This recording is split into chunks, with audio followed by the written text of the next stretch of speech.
My name is Chris Beach. I am a student of parapsychology at the School of Parapsychology, and I'm also an investigator for Norfolk Ghost Hunters in East Anglia in the UK. We are obviously three girls in the dark. My name is Emily. I'm Gina. And I'm Christy. And we basically do exactly what our name says. We sit in the dark, the three of us. Yeah, I'd echo what you're saying. It's more that we don't acknowledge the way in which that EVP has been captured and presented as evidence for paranormal. You were talking about ethics. Now let me just show this to people. This makes me absolutely sick. Thank you for having me on, by the way. No problem. So my name is Sophia Tamborelli. I'm 16 years old. I've been a radio host since I was 12 years old on liveparanormal.com. My show is called The Ghost Host, and I've been in the paranormal field since I was 8 years old. I call myself para-confused. I tend to, when I came into the field, I thought I had my belief system, solid. I think Lee always had an interest in it, to be honest, ever since I was a child. And growing up in this island, this fair green island in Ireland, certainly there are plenty of things which go up in the night. I think it is very, very important to understand. If you are taking up, it's important to understand what it is. Personally, I'm a great believer in execution equipment that we have as a Gina over here is kind of like a borderline. She's borderline. So I like to say she's a flapping screen door. Sometimes things can get in, sometimes things can get out, sometimes nothing. Please bear in mind that those facts, if you're investigating, you think you're having a paranormal experience, you think, am I on medication? What have I drank? What have I eaten? Just as a basic, really. And that in itself, that's my take on possibly why we see a lot of the popularization, of course, of paranormal TV shows, which is in the decline, which is in sharp decline. There is any spirits here with us right now. You can use the spirit box to communicate with us. Can you try and say the guy's name is hosting the show? Can you try and say his name? Can you try and say Lee? There you go. Did you hear that?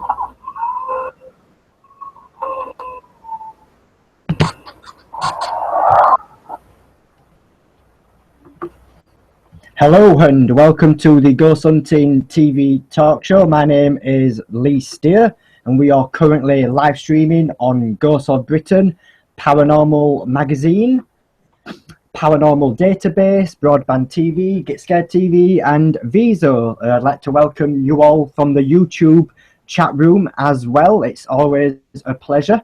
And on tonight's show we have John Blackburn from the Enigma Experiments. Would you just like to briefly just explain who you are and what you're about, John? Good evening, Lee. Yeah, my name's John Blackburn, and what I'm about really is the Enigma Experiment is about doing different things compared to the normal, to be honest with you. It's been a bit of a journey for me, and I assume you'd want me to talk a bit more about that later on, but yeah, we like to be different and do things completely different to anybody else. Nice one. So, how long have you been investigating, so to speak? Ooh, probably about, I don't know, maybe about 14 years, I think. 13 or 14 years now. And do you want to know how it all started? Yep. Yeah, okay. It kind of all started when I was 13-year-old. I had an experience. I saw a young boy next to my bed, which was, he was about 13. I would say he was about the same age as me, about 13-year-old. He kind of looked that age. And the only way I can describe him is he had old workhouse clothes on, and he was pale and expressionless look on his face. And as you can imagine, I didn't sleep for a week, but then I got interested. And then I started to buy these paranormal magazines. There was one called The Unexplained, and I used to read that a lot. And I nearly went on my first investigation when I was 18, but I didn't, because my girlfriend at the time, who was madly in love with, and I went out for 12 years, at that time, it wasn't as open as it is now. And she said to me, well, if you mess about with things like that, she says, we're done, we're finished. So I kind of listened to her, and like I kick myself at the bottom now because I shouldn't have done. But I kind of got involved later in life, really. Nice one. And what actually happened is how I got involved originally is I took my sister for her birthday to a paranormal night. And how that came about is I used to write a small magazine. It was like a local magazine, really. And I was looking for information because I used to put little ghost stories in there and stuff like that. And so I saw an advert whilst doing research, and I took my sister to this event. We both had a great time. And about a year later, I was working for the company. And I was working for the company for about maybe 4 years, I would say. And then Mysteria was born. What happened to me then, I was working in the water utility sector. And I decided to take voluntary severance, and then I came about Mysteria Paranormal Events. So it was an events company that I've run for 5 years. And before that, sorry, I forgot to mention I was part of two private sort of going down the country as well. And things changed for me when I was doing Mysteria Paranormal Events. About 1.5 years into Mysteria, things changed for me, which I'll talk to you about in a bit. Nice one. So what exactly sparked your flame, so to speak? Was there a life-changing event? What made you want to go out there and find the answers to? Well, like any events company, really, I was just doing events. And then I received an email from the gentleman, and out of respect for him, I won't mention his name. Yep. And it's connected with a painting too, and out of respect for him again, I won't mention the painting's name. I'll just call it the painting. And he sent me an email with a video, and he says to this day that he kind of thought they sent it to the wrong person, when really it was the right person, really, because I was interested. You know, I saw this video and I thought, wow, that's amazing. And I thought, well, the video's either the real deal or it's something that somebody's made up on GIMP or on a software like that, you know, like Photoshop. Yeah. So I think you've got to keep an open mind in these things, and that's what I did. So I said to the gentleman who sent me the email, I said, look, I am interested. I know you sent it to the wrong person, but I'm really interested. And what I want to do, I want to set up an event where people can actually, a workshop really, where people could do psychometry. And the video was about a painting. And the painting was, what happened on the video was amazing, really. So I thought, well, I want to check it out for myself. And that's what I did. And there was interesting things came off that. And I worked for the painting for about 3.5 years altogether. And in that 3.5 years, I would say that it took about 1.5 years for me to get a strong connection with it. And then about 2 years later, really strange things started to happen. The connection was very, very close. The painting at that time didn't have an easel. I bought it an easel, and as soon as I bought it an easel, I gave it legs, basically. And what would happen is the painting would communicate with me by shaking. The painting would actually shake, yes and no answers at first. It was intelligent. He listened to me, because I remember the first time he actually started to move from me, he was really shaking about a lot on the easel. And I thought to myself, I need to calm this down a bit because I don't want the painting to fall over. So I said, look, you need to calm down a bit. I said, instead of rocking the painting from side to side, why don't you just slide it?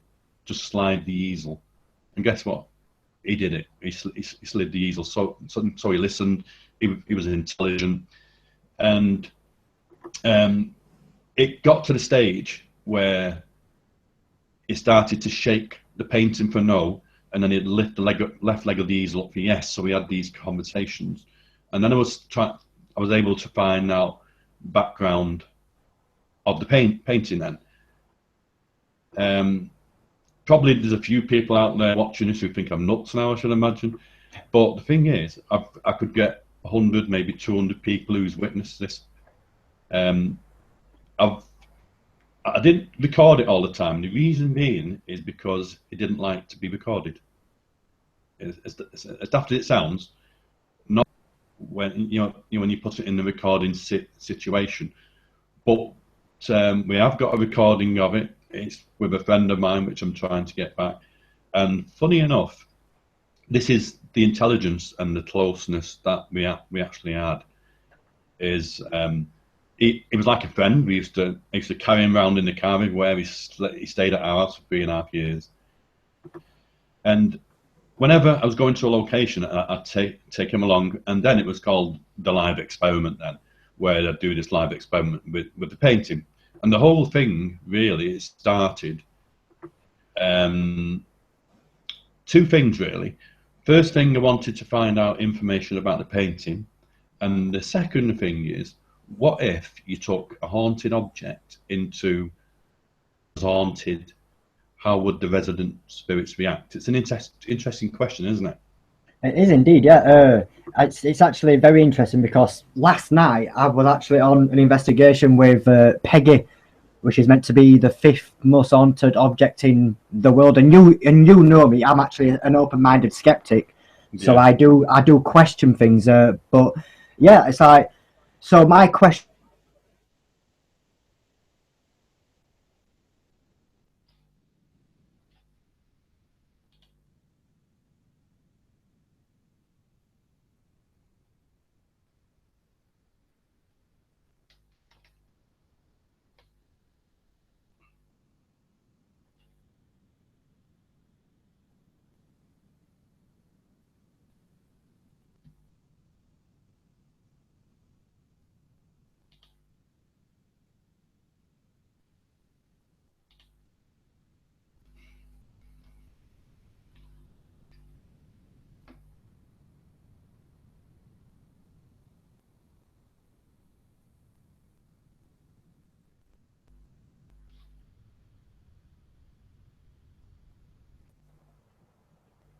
Hello, John. Yeah. I don't know. Yeah.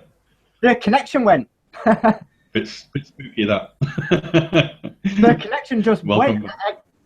I don't even know what I was saying. I was just talking to myself, and then I was thinking, how come John's not replying back?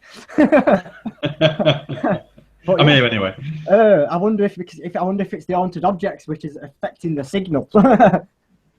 Now, what I forgot what I was saying, but I was saying that I went to an investigation last night with Peggy, who was meant to be the 5th most haunted object in the world. But my question to you is it a ghost what is inside an object, or is it a ghost what is attached to an object? If that makes sense. Well, a spirit, yeah. I'd say a spirit attached to an object, yeah. Because, well, I learned a lot about the painting, really, which will probably explain this for you. You want me to go through that? Yeah. I don't want to take over the interview, really. No. This show is about you. It's about your story. It's about learning about you, mate. Okay, no worries. Well, what happened is once I started to communicate with the painter, I was able to find out certain things. Now, when the painting came to me, the only thing that the owner knew that there was two things he knew. One was that the painting was painted in the artist's blood, and then the second thing was that when he finished it, he committed suicide, and that's the only thing that he knew at the time. Now, when I started working with the painting and starting to have a talk to the painter, and he answered to my questions, it turned out that he spent a lot of time in Bergen-Belsen, which is a detention camp in the Second World War. And I feel that because of the painting, the way it looks, it kind of looks like the Scream. Everyone refers it to looking like the Scream. Yeah. And I feel that the connection of the person who painted the painting painted the painting went the way he did because of the horrific things that he actually seen in his time at Bergen-Belsen and places like that. Bergen-Belsen was a detention camp. Now I was told at the time by the owner a while ago that he found out a bit more information, and he said that Bergen-Belsen was actually wrong. He went to Auschwitz. But the interesting thing was that Bergen-Belsen was a detention camp before they sent them to Auschwitz. So, there's a good chance, isn't it? Yeah. That he could have went to Bergen-Belsen. And the thing about it is that the thing that I learned anyway, and it's a weird thing, is that I believe that there's two spirits attached to the painting, a negative and a positive. Now I was in touch with the positive side, the good side, okay. And although the person who painted the painting, I don't know what the person's name was originally who painted it, but although the person's name wasn't David, he responded to the name of David. So we got this connection, we got chatting and stuff. And like I say, this is witnessed by a lot of people. And things came out that David was he was able to get stronger than the darker side of the painting. Okay, so the closer the contact he got with me, stress that. Does that make sense? It does, yeah. Because of the connection we had, it made him stronger. And event that I went to, which was the last one, which was at a place called the Red Line in Pontefract. I don't know if you know this, Lee, or not, but it's an amazing place. It's got two derelict floors. Have you heard it? Yeah. It's got two derelict floors, and it was only a small night. It was a small but strange night. We went there on 2 occasions, and I'll tell you about the 2 occasions. Before the last night of working with the painting, there was about a month before, I think, if I remember rightly. A good friend of mine, Stephen Griffiths, from Living with the Dead, the TV program. Yep. He's got a swaddling coat team. Yep. And at the time, they wanted to film the painting, and this was the only time that the painting was filmed. Like I said, he never really did anything, when he was being filmed. And on the way down, I was driving down to Pontefract to meet the swaddling coat team and some guests that were going on that night. And I said to David, because he was in this box behind the car seat. I know it sounds mad. I said to David, look, David. I said, we've been filmed tonight. We're going to a place called the Red Line. I used to always tell him where we used to go. And I said, I want you to try your hardest for me tonight. And you know what, Lee? He did. On that night, he was absolutely amazing. And it was so much so that, can you imagine the painting? He was next to me here. Right there, okay. He was sort of facing sideways. And then can you turn around and face me? And the easel swung round to face me. And it was done with such force and such power. It was amazing. And all this is on film. And I'm still waiting to get it, actually, but there's another story behind that, a personal one to the person who took it, really. Nice one. And what happened then is he started to move about. He got really excited to the extent that he moved the easel around 360 degrees, a full, really. Another thing that happened as well is one of the swaddling coat team ladies, a little bit concerned, but I did assure her that should be okay. And they wanted something to happen, and besides all the rest of it that happened, I said, David, I can't remember. I think I said, David, can you take a light towards the lady stood in front of you now? What he did, he took a small blue light that came from the painting, and it was going towards the lady, and it stopped about there, and she was saying, "I'm safe. I'm okay to carry on." And I said, "Yeah, it's fine. It'd be okay." And it didn't really go towards it, it just kind of stopped this blue light.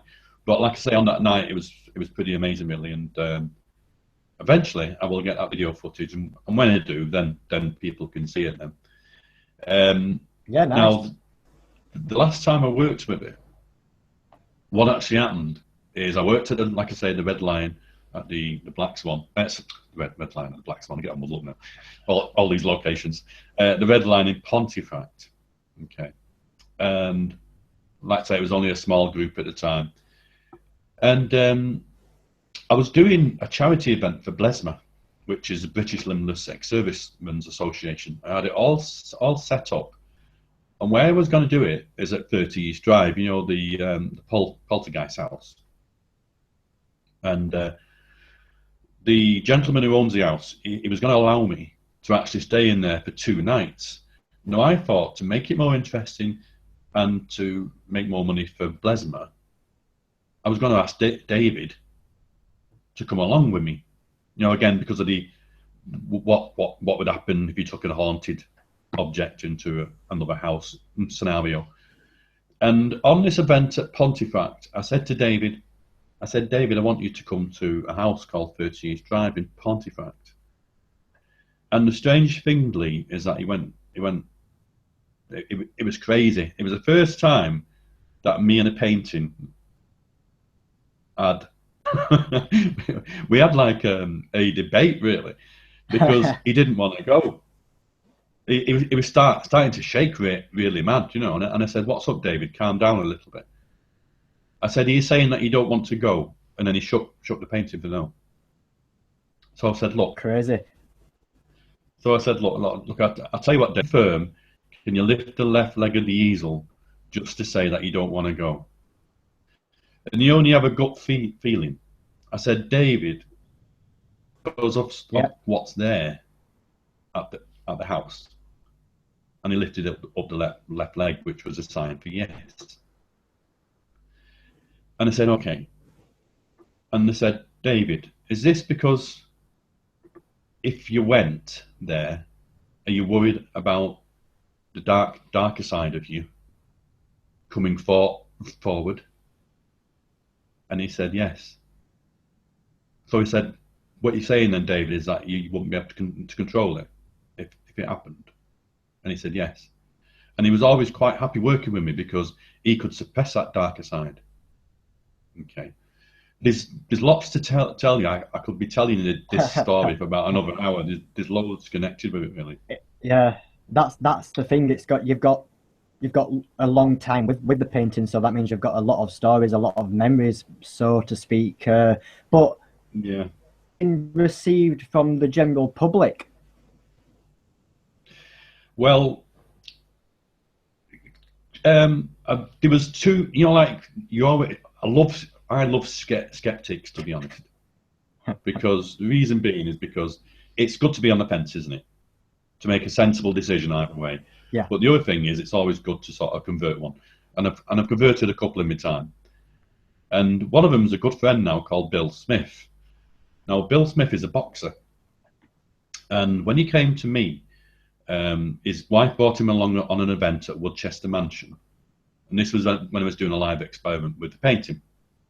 And basically, what I did is, when people came to the event, I wanted to put people in a position where they'd spend 10 minutes on their own with the painting, and then we'd see what happened.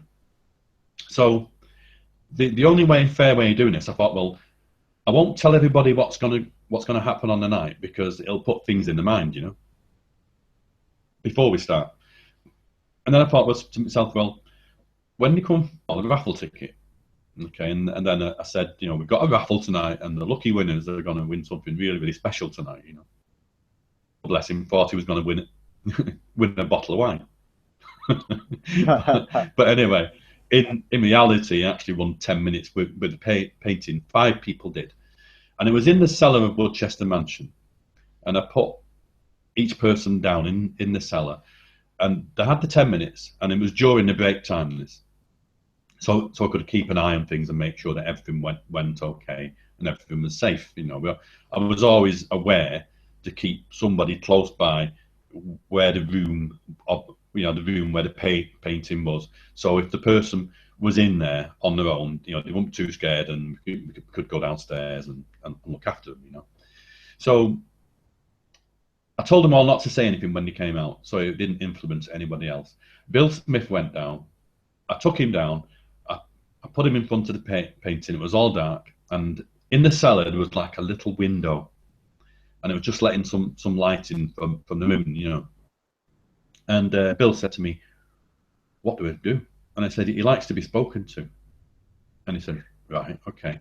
I said, "Well, just speak to him about anything, And I said, "I'll leave you 10 minutes and I'll come back." So I left him for 10 minutes. I came back again and I says, "How was it, Bill?" And he said, "God, it was amazing." And I said, "Why? What happened?" I said, "You can tell me now, but don't tell anybody upstairs, and we'll talk about it later." And he said, "Well, I was talking to the painting, and the moonlight was coming in, and I could just see the painting's face." And he says, "I was taken aback because I could see the painting's mouth moving." And I said, "Right, okay." And he said, "But the weirdest thing was the mouth was moving, but no noise was coming out." So he thought to himself, "Well, it must be a trick of the light." So he turned the light on, and sure enough, the mouth was still moving. So Bill then was completely changed from a skeptic to one of the strongest believers. And the interesting thing as well is David, this spirit person attached to the painting, has had it's kind of changed a lot of people's lives, really, and it changed Bill's for sure. A lot of people have got a close connection with the painting; they feel close to it, and it's a special thing, What happened to Bill on another time is that it was at what's it called now? I can't remember what it's called. Anyway, it was in his house in the Cage in St Joseph, the Cage. Amazing venue. yeah, it's not so bad. And he was there actually. And on this night, he started to do is on request, I'd ask him if he could bring people's relations through, and we'd use glass divination, and sure enough, David brought the relations through, and in my mind, I could see queues of people in my mind waiting to come through, and this, and sure enough, it brought in a message for Bill, and I said to Bill, "Right, Bill," I said, "what you need to do, so we can be sure that everything is all above board," I said, "I want you to ask questions in your mind, so only you and David and the person that David brought in for you will know." And sure enough, he started to ask questions in his mind, and then he was saying, yes and no to his questions that he was asking out in his mind. And I said, "Bill," I said, was that correct?" And he said, "Yeah, 100%. And Bill was getting a little bit upset then. Yeah. And then he asked something else then, which kind of got him a bit more upset. And then the glass on the table started to make a funny sort of shape.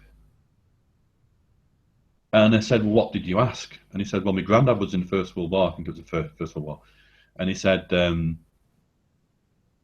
it actually made the shape of that he won in the First World War, because it was quite an unusual shape, and it made that shape, and it blew Bill away. It blew his mind really.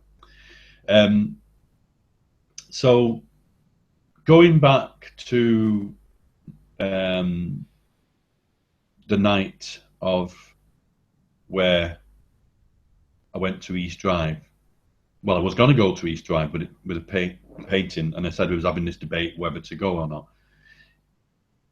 The painting refused point blank that he wasn't going to go. Okay. And the other thing is that he didn't want me to go either. And I thought to me, this is the only time I've ever bottled out of something, and the only reason why I did. I thought to myself, well, I've got a strong connection with David, who's attached to the painting. Now, if I don't listen to him now, then why should he trust me? Yeah. Which is an important point, isn't it? Yep. And there was one person who didn't like it a bit, but everybody else understood, and they agreed, that I should listen to David, and that's what I did. And I didn't do the 2-night lone vigil on my own because he didn't want me to do it. Now, that was the last time I ever worked with David on that particular night. And this is where it was a changing point for me, really, because at that time it was Mysteria Paranormal Events then. And for 7 months after losing the painting, it was like I was grieving for somebody. And I wasn't interested in anything whatsoever. I wasn't interested in Mysteria. I was just, I don't know. I was just not me. It was like I'd lost somebody. Somebody had died, and the connection was that close that it was kind of like twins being pulled apart. That's the only way I can describe it. I've always had this. I've had a friend from Mysteria called Maxine Jane Briggs, and Maxine Jane Briggs helped me through this, to be honest with you, because she sort of we kind of got about the Enigma experiment. That got me interested again. So this is where these experiments came into it. But the thing is, the experiments, one of them in particular, called the Pentimento experiment, which is the one that I'm actually building up to doing now. This is purely. I have got David back. He's attached himself to a spirit board, which is another story. Maybe I should tell you the story first, and I'll go back to the Pentimento experiment, if that's okay, because I'm jumping about a bit. Sorry about that. That's fine.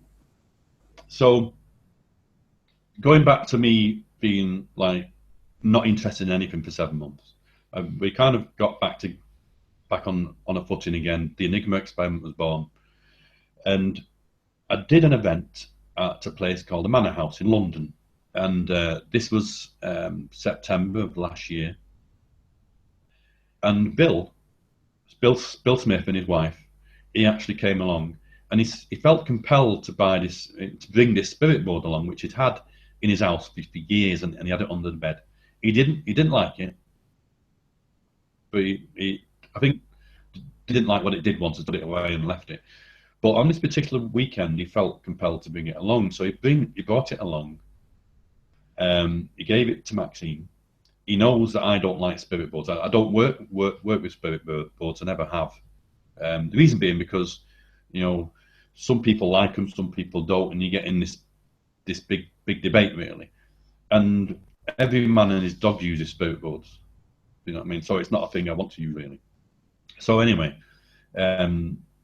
so what actually happened is that on this night, the event finished at 3 o'clock in the morning. I had to go back from London, so I went to bed at 3 o'clock when the event finished. However, Maxine, Bill, and his wife, and a lady called Cheryl, all stayed awake on that night because they wanted to mess about with the spirit board, and they thought, well, we'll do it when John goes to bed. So bear in mind, I'd lost David. I'd lost contact with David for 7 months. They got this spirit board out. They put the fingers on the planchette, and guess what happened? It spelled out David, and it's kind of everybody got upset. So I'm told, because I wasn't there. Maxine was crying, Bill was crying, and they asked him questions, and the answers that came out is that he came back because he wants to work with me, and he misses me, and he wants to work going forward with what I'm doing now.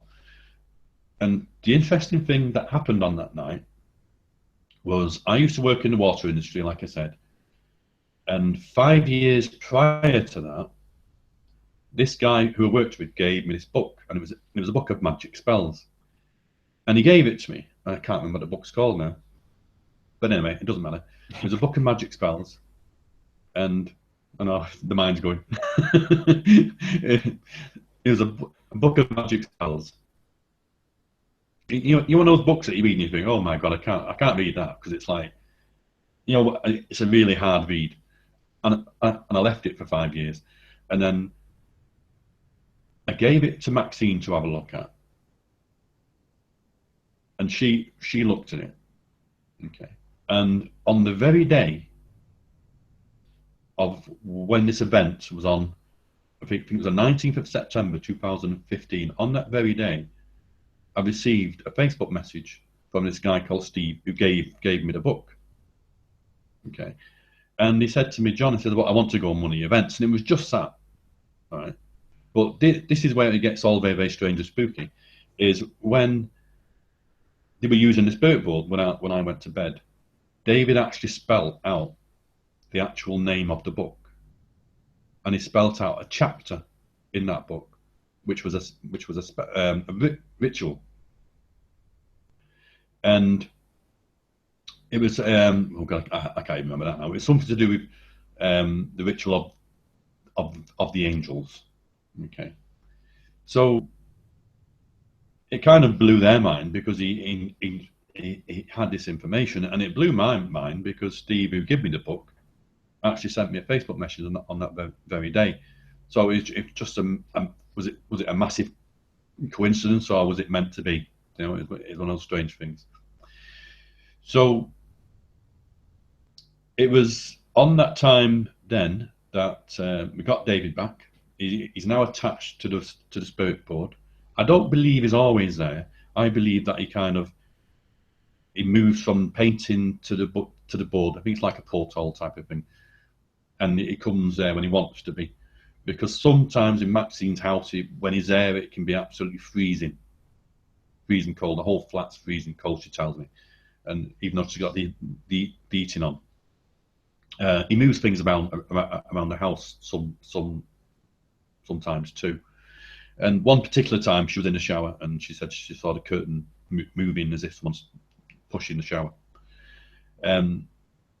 So David stayed with Maxine all the time, and the reason being is, to be fair, is that the painting was here for 3.5 years, and to be honest with you, it really did freak my wife out. She didn't like it in the house at all. I had him in a box. When he was in a box, he was pretty quiet, really. It kept him quiet. If would have had him out of the actual box, then he would have been active all the time. And that's why I kept him in the box, really. And the interesting thing about David is that he needs to be worked. That's the way it is. So if I used him, say if I used him once a month or once every so many months, he'd do things, but he wouldn't do them. He wouldn't do a lot. If I used him 2 or 3 times a month, he was amazing. The things that he would do would blow your mind. So anyway, going back to the spirit board again, is now attached to this, and we've started working with that. And one of the experiments we did, which was the Harbinger experiment, and the Harbinger experiment's to do with a crystal ball. And what we did, we had Maxine at home in County Durham. She had the spirit board there. I was working 200 miles away down south, and I had a Bose speaker there, and I had my phone plugged into the speaker. I had the crystal ball on a stand, okay, and I had a car which was similar to the car that Maxine's got at home. It was the same colour. It wasn't quite the same shape. I couldn't get the same shape, and he used to move the car. In Maxine's, he used to move the car. So I thought to myself, well, what if I put this red car on this table where the crystal ball is? I got everybody to touch their fingers on the crystal ball, and then I said, David, can you move the crystal ball, please? And sure enough, the ball moved. The crystal ball moved. But not only did the ball move, it moved the stand as well. And I said, David, can you move the car for me? So I was expecting him to actually, wheel the car and move it. I was hoping he'd do that. But he didn't. He actually brought the crystal ball over to the car, and he touched the car with the crystal ball. And I thought, well, at least he did that. But I was hoping he'd move the car. So we're using the spirit board in a different way. It's not a conventional way. David is very, very good at moving things. So what we do is that we get him to move things. And there's another experiment we do, which is called the Kelpie experiment. And the Kelpie experiment is all about David moving things. We have these two morning dolls. You've seen them before. You've experienced them yourself before. And Yep, pretty little things.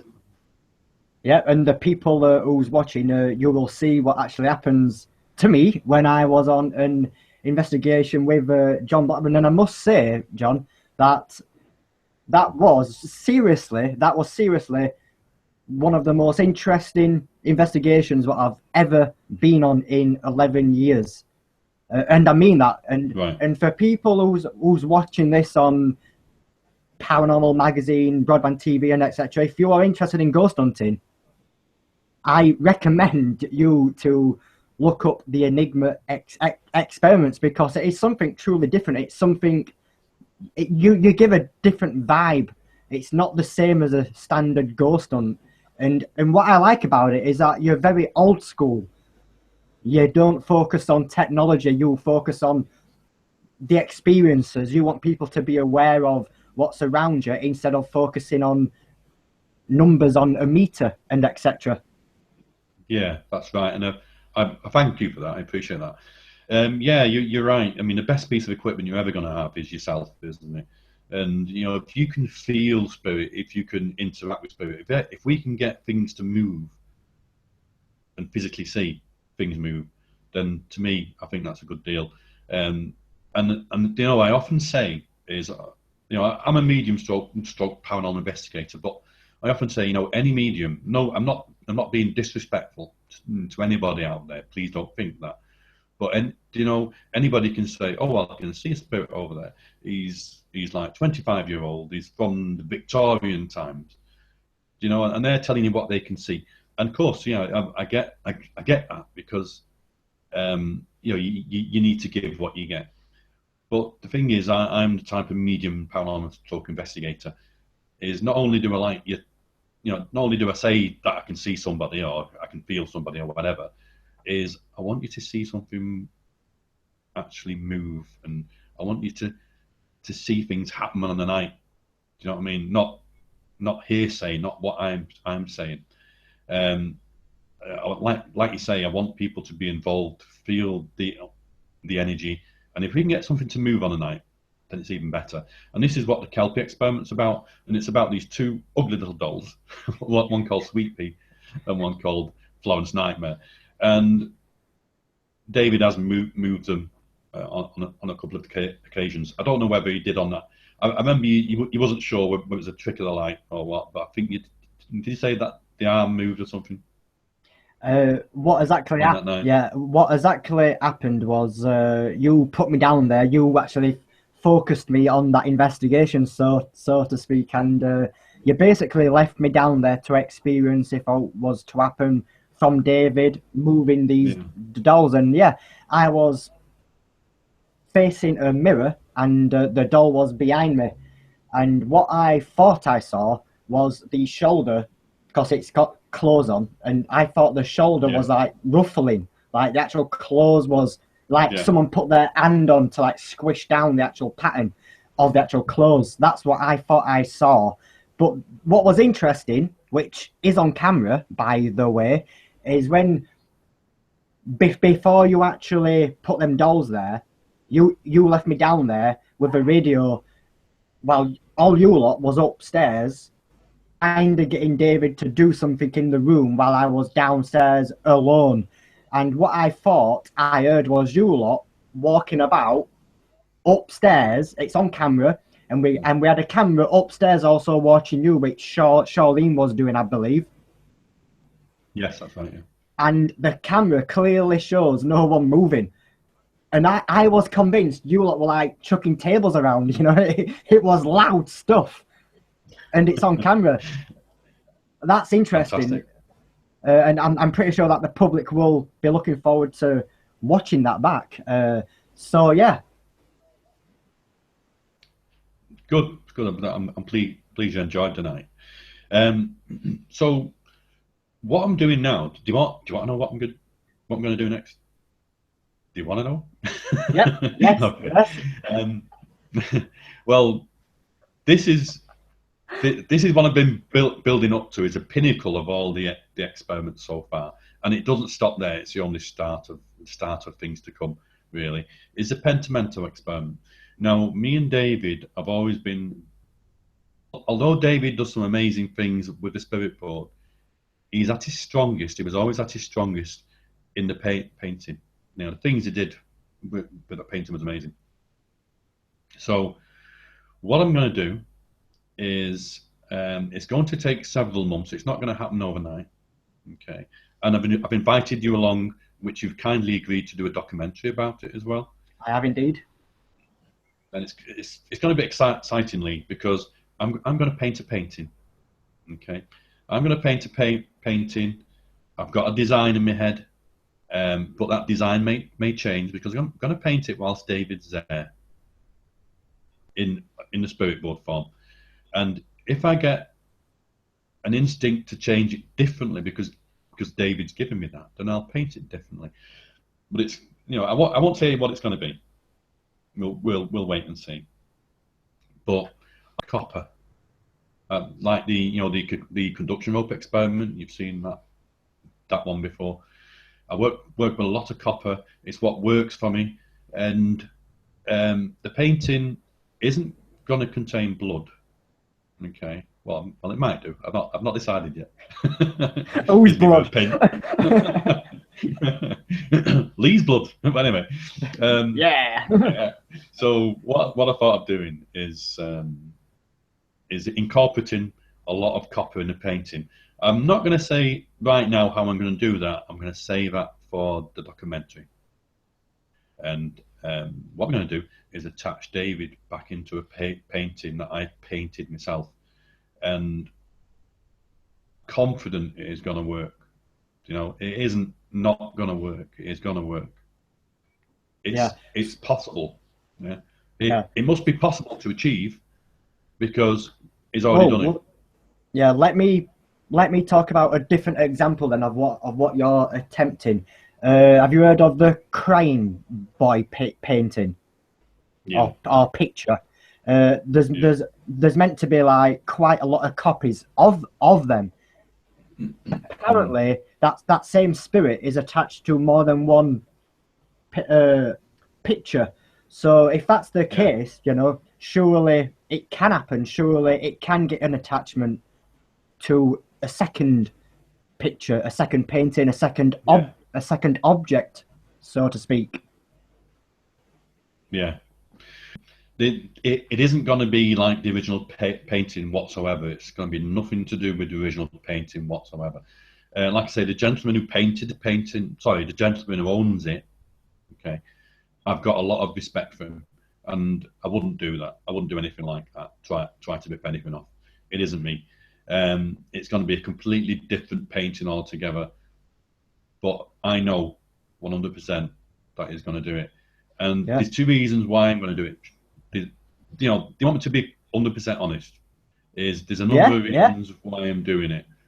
Is one of the reasons why the painting was taken away from me is because I had it for 3.5 years, and all the respect in the world for the gentleman who owns it, because he gave me that 3.5 years, and you can't ask for more than that, can you? Cruel the paranormal world can be. There's lots of people in the background trying to backstab everybody else, and this is one of the reasons why, you know, I don't look at what anybody else does. I'm not interested. I just do my own stuff. Don't copy anything from anybody else. I just do my own thing. And why people want to backstab people is beyond me. Why they want to copy things and God knows what. But anyway, somebody told the gentleman who owns a painting that I'm a fraud, that I was making things up. Okay, so one of my reasons for doing it is I've never been a fraud. You know, when you make things up, you're just cheating yourself. Okay, so I'm going to prove that I can do this for one, and it's not just about that. The other thing as well is that I'm going to get a friend back. You know, I'm bringing a friend home to where he should be, back into a painting again. And and I believe, like I say, he won't always be attached to the painting. He'll come and go whenever he pleases to, really. But I believe that the good side, which is David, will stay with me in the painting, the one that I do. I think the darker side will stay with the other painting. This is what I believe. And once I've achieved that, I can then move on. We're kind of halfway through writing a book. Well, I'm saying writing a book. Maxine's actually writing it, but I am telling Maxine what to write. So Maxine's the ghostwriter, to be honest. Nice. And she writes really well as well. So I mean, that's another reason. If I did it, I'd be crap. so she's writing it, and we've got lots of information, and the information we've got up to now is, like I said, the Bergen-Belsen connection. I believe that, well, me and Maxine believe, because we've sort of been involved with the painting for this length of time. We've got is that I believe David was a victim of the Fuel Society. Okay, the Fuel Society was a society, an occult society in before the Second World War. And Adolf Hitler, I think it was in the 1930s, I think he joined the Fuel Society then. They saw him as being the Dark Messiah. That's what they actually called him. And the whole thing about the Nazis at the time is that Adolf Hitler, it was a rule to the Nazi party that they had to join the Fuel Society, because they all believed that they came from the city of Atlantis. They wanted to breed the pure German race.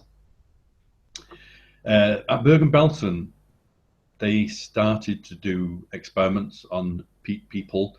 Not only was it Jewish people that they did experiments on, I believe they did experiments on prisoners of war as well, to the extent of they'd get two perfectly normal girl twins, boy twins, girl twins, and they'd sew them together so they'd make them to Siamese twins.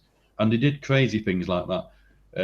They sort of froze someone to near death and brought them back to life again. So can you imagine spending an existence in a place of that name, Bergen-Belsen? It's bound to send anybody off the rails, isn't it? It's bound to affect them, down the road in life. And this is why I think he painted the painting the way he did. So I have got other beliefs as well, which makes sense to me about the darker side of the painting. Yeah. And I probably should, before I say anything about that, I probably should try and find out more before we say anything about that. But it's interesting. No problem. It is indeed, yeah. Just one moment. I'm just getting up something for everyone's screens.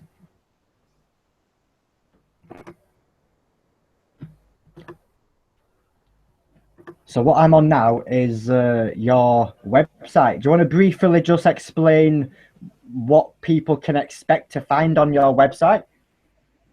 Yeah, certainly. Well, you'll see underneath the home page, you'll see the Enigma events. So you can click on there and you'll see all the events that we've got there. And then you see underneath that, you'll see experiments. And that's all the experiments that you'll expect to see on the events. Yeah, and there's all the events. Yep, and then let's click the experiments. So this is the experiments page. Yeah, and that just gives you a brief rundown. Now you probably read the detail on the experiments has all been written by Maxine Jane Briggs brilliantly, and you probably read it and you wouldn't really know what it's about until you came on the event, because we're not going to give all the information away. If you know what I mean. Yep. So, it's I must admit, this is what makes your investigations, your ghost hunting events actual it makes you stand out. It makes you different from the rest. And like you said, you don't want to copy no one, and you're basically doing your own thing. You're basically doing what you believe in, what your heart's into, and I respect that. And Thank you. it's refreshing to actually see something different, because I really do admit this. I've never seen anything like it. Never. And it's like you say, people do actually copy, people do try to drag people down, and I think the best thing to do is actually focus on yourself, focus on your own, on what you want. Don't look at other people, focus on what you really want to do, and that's what you're doing. Well, you need to, don't you? You just need to keep your head down, because it's like I was on a radio show, and I was having a chat to the lady who actually hosted it, and she said that that the paranormal industry is starting to get into a rut, and it's true, isn't it? Because everyone's doing the same thing, and the Enigma Experiment. Yes, we do events because we want people to experience the event, but we also do research as well, and and we're always pushing the boundaries all the time. It isn't about money. I'm not interested in the money. It's not about a money thing. We try to keep the events quite small, so people have a good night on the night. Yeah. And I'll be truthful with you. I'm not making any money. The money goes back into the expenses that it incurs to do these sort of things, and also it's down to the research as well. The things that we put into it.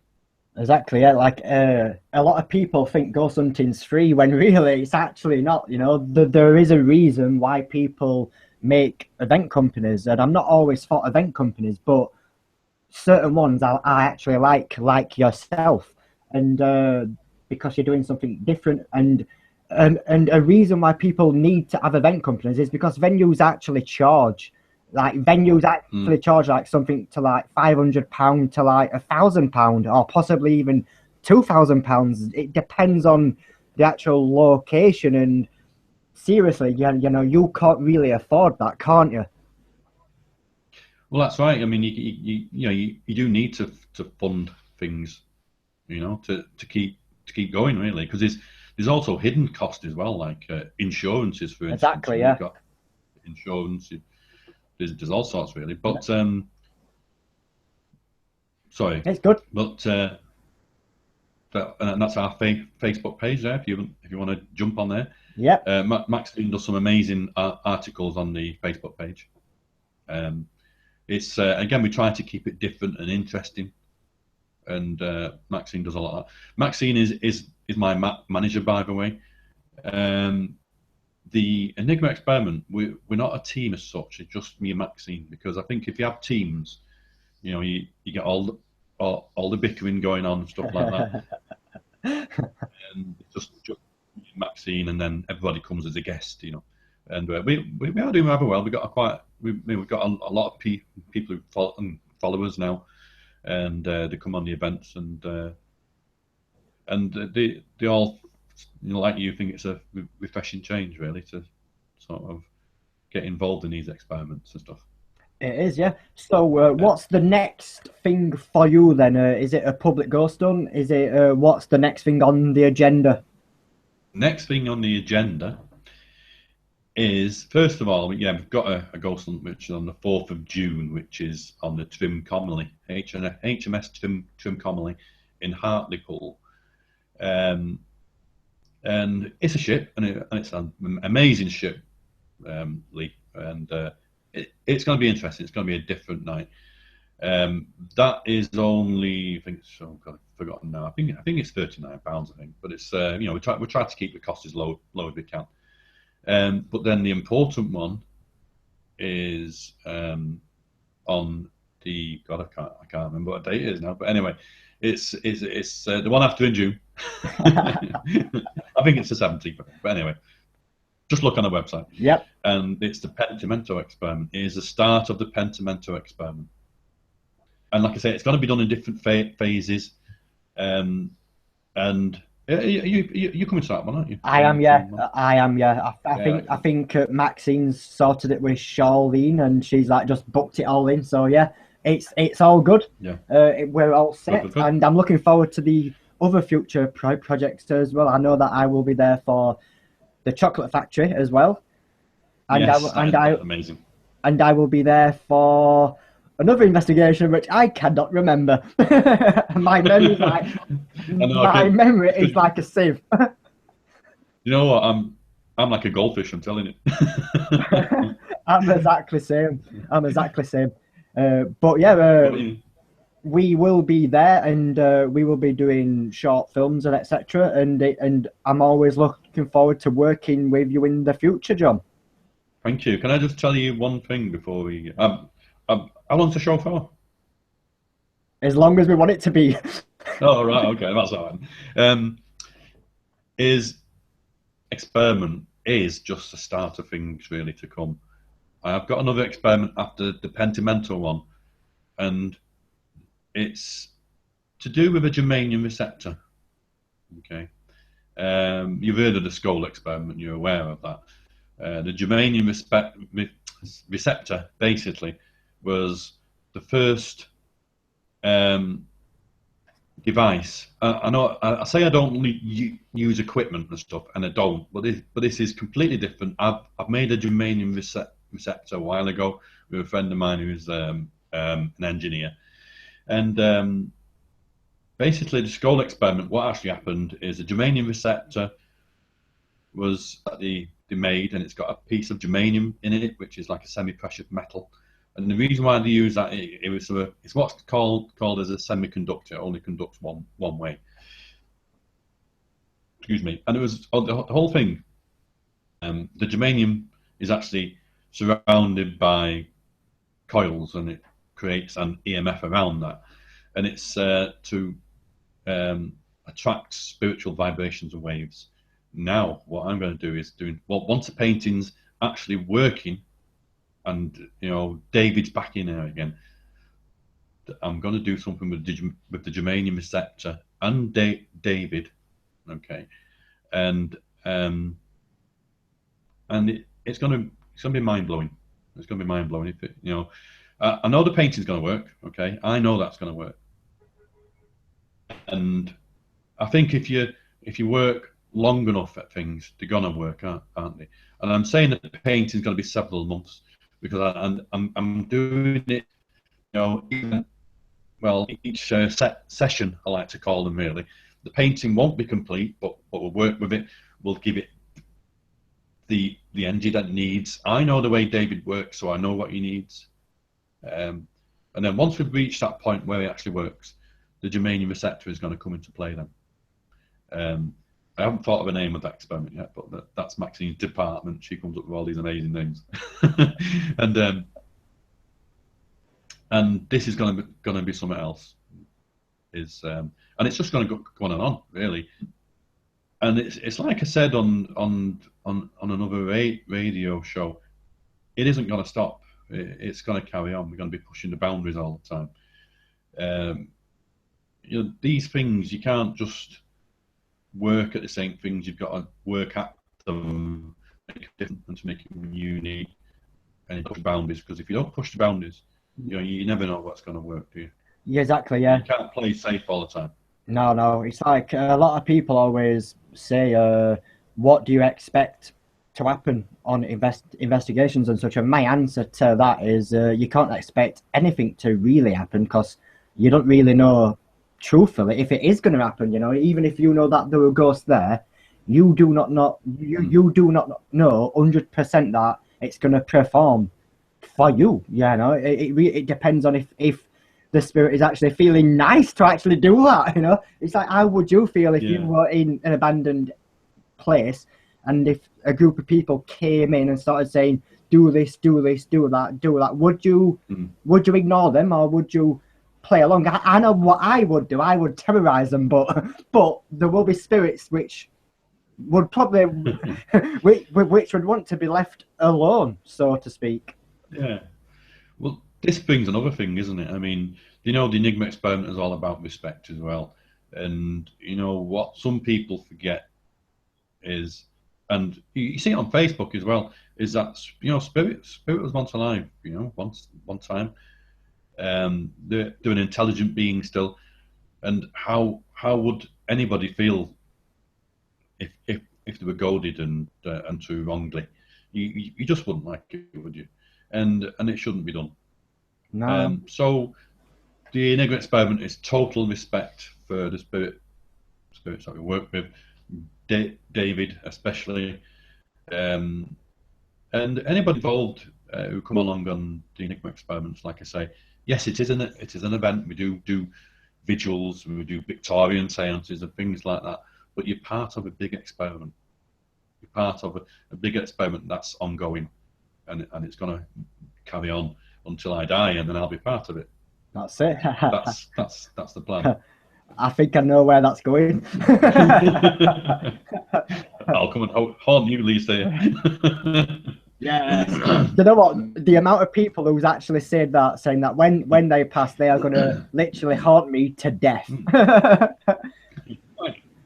But you know, if I can be part of that experiment too, then what I'd like to do is morbid and stuff, but you know, death doesn't scare me whatsoever because of that reason. Because you know, there is life after death. We know that. We've all seen this. Well, those who believe in it, anyway.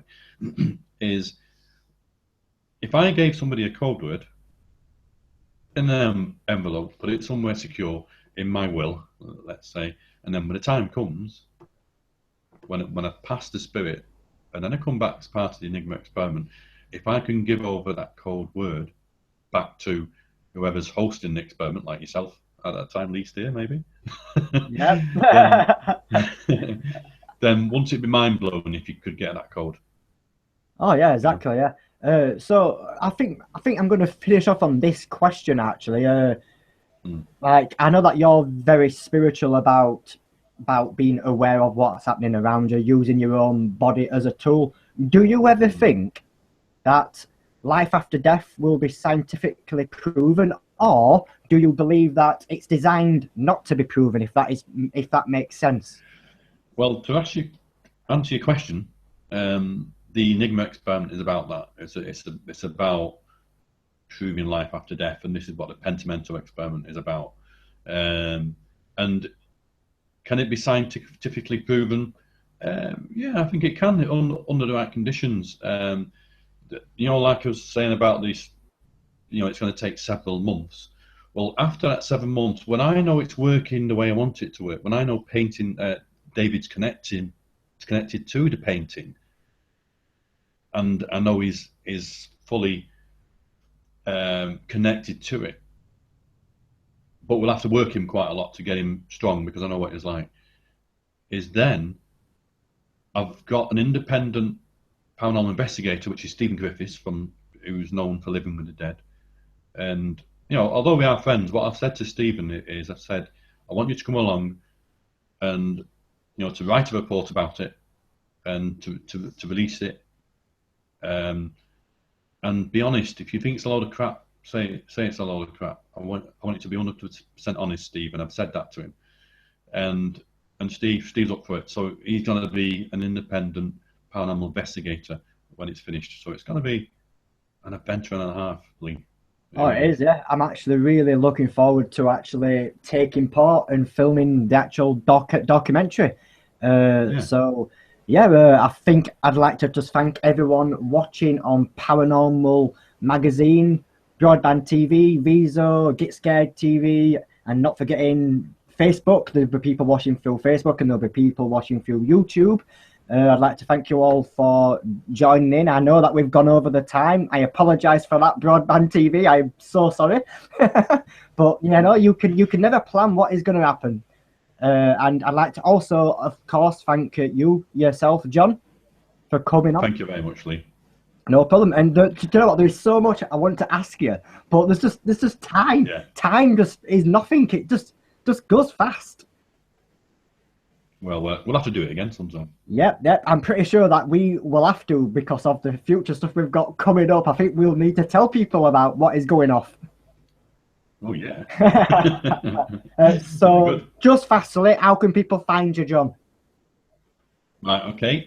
On Facebook, if you want to go on Facebook, it's Enigma Experiment, and obviously on the internet, it's the website is www.enigmaexperiment.co.uk. My manager is Maxine Jane Briggs. She's also on Facebook as well. So yeah. No. There you go. Nice one. So the links will be in the description on the YouTube. If you are watching through YouTube, just click the links and you will find the actual group page and the website. And I really do recommend for you to go along and experience the Enigma Experiment. I really do recommend it. So it's a good night from me. Thank you, everybody, for watching. Good night. Good night. Thank you.